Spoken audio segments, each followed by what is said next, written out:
കഴിഞ്ഞ 16-ാം തീയതി വൈകിട്ട് 4 മണിയോടെയാണ് വി.എസ്. അച്യുതാനന്ദൻ മലമ്പുഴയിൽ നിന്നും വോട്ട് ചെയ്യുന്നതിനായി പറവൂരിലെത്തിയത്.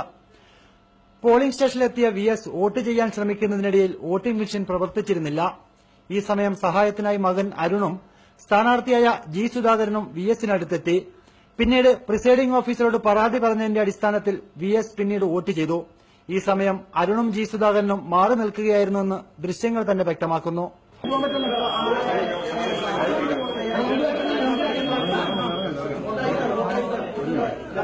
വി.എസിന്റെ ഭാര്യ വോട്ട് ചെയ്യാൻ വന്നപ്പോഴും ഇതുതന്നെയാണ് സംഭവിച്ചത്.